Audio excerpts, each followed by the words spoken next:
Hello everyone, I'm here on a staycation at the Wedgwood Hotel, and I will have my review of that hotel at the back of this if you are interested or ever visit Vancouver.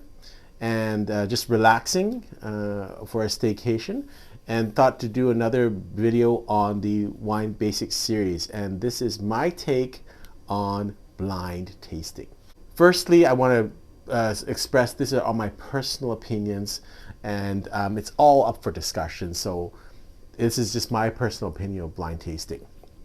So firstly, I think blind tastings are very important for those who are in the industry, who are studying for their diplomas, their WSET diplomas, their Master of Wines, because that's their profession and they have to hone their skills. And so I think it's really important for them. So that's for industry people and people who are studying for diplomas. Of course, blind tasting is a must and a skill set.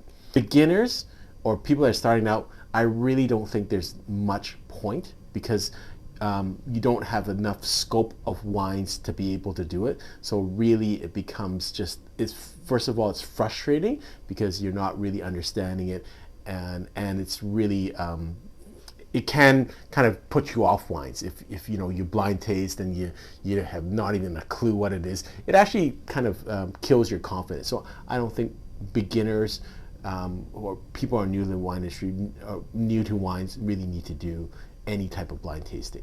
Now let's talk about people in the middle of those two spectrums, not people in the wine industry who are studying for diplomas or their certification, and not beginners. Kind of like most people, just ordinary wine drinkers who have some knowledge, like me. For me, and first of all, let me tell you, I'm a terrible blind taster. So maybe that's one of the reasons, because if I was a great blind tester, I'd go to every function and want to blind taste everyone and things like that to prove my skill, right? So that's maybe one of the things. Maybe it's sour grapes from my perspective. I'm not a good blind taster, so that's why. But from my perspective, blind tasting doesn't have a lot of kind of use for a consumer. And I'll tell you why.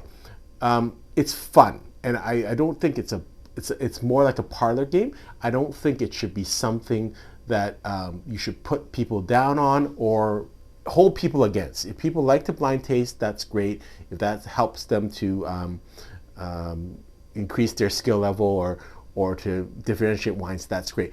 But I don't think people should be looked down upon or frowned upon if they don't like blind tasting. And the reason being is, again, we don't drink wines in a bubble. For people in the industry that are, that's their job to assess wines, it's a little different. But for consumers in general, you're not doing that. You're having wine and you're having pleasure. Now, if the blind tasting of wines and that discussion and among your friends brings you pleasure, that's great. But I've seen many times when people are very, very uncomfortable blind tasting because they feel very awkward, they feel under pressure, and that now becomes not longer fun. And again, this goes back to my basic premise that wine has to be fun. And if you're not having fun, don't do it. The other thing is, blind tastings really technically are generally not blind tastings. Because what a blind tasting really means is that you take into account of no factors. So that means I pick out 4 random wines, I pop and open. I don't decant them, I don't do anything to them. And it could be from anywhere, anytime, any price level. That to me is blind tasting. Generally people have a blind tasting of a certain wines, and I think actually that's more fun and more useful. So for instance, I'll do a lot of times, I'll have 2 wines or maybe up to 3 wines and say, I'll tell you what the wines are, let's blind taste them for fun.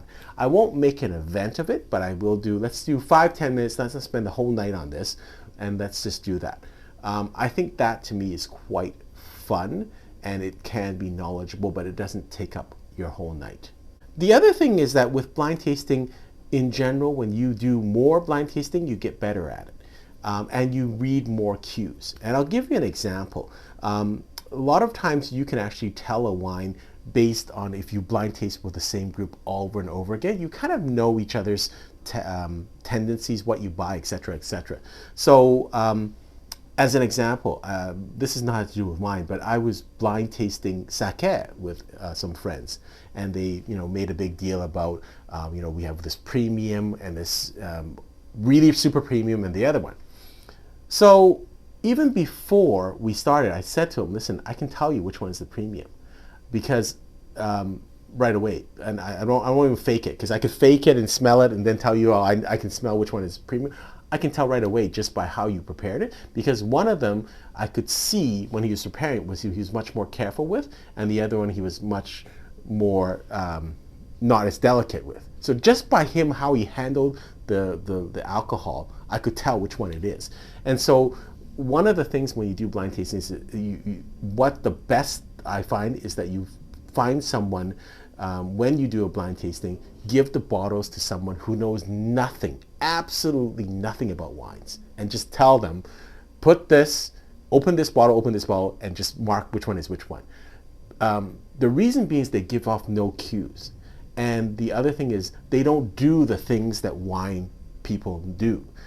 So for instance, if it's a Chateau Lafite, they'll say, if a person knows it's a Chateau Lafite, they're going to decant it, or they're going to be more careful with it. They won't just pop and open a Lafite.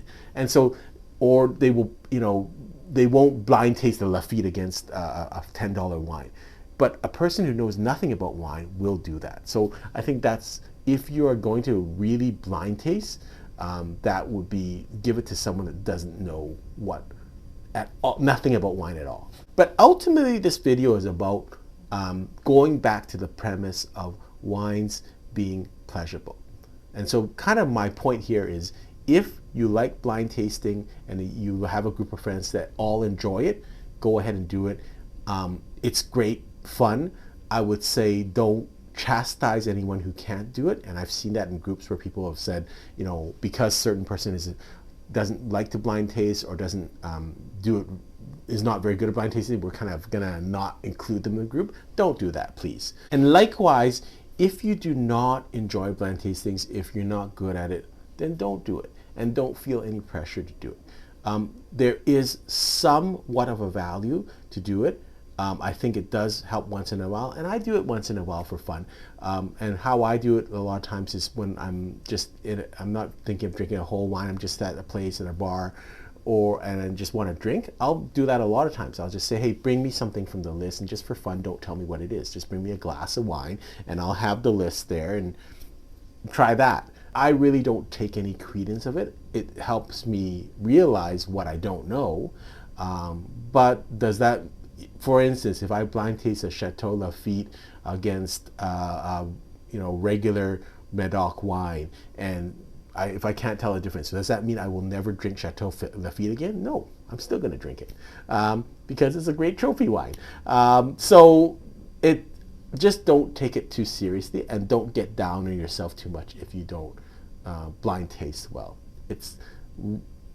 You're not a professional. You don't need, if you're a consumer, you don't need to prove it to anyone, and just take it with a grain of salt. Have some fun with it, and know that most people are not great blind tasters. If not, all of us would be masters of wine and have these certificates.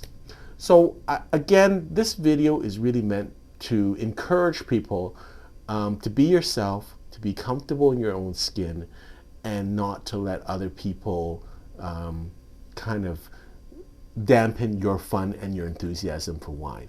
If you like wine, and if you're interested in wine, and you're having a good time, don't let anyone tell you what to drink, how to drink, whether you have to have certain skills. Don't let them dampen your fun, and that's the key. Hope this has been useful.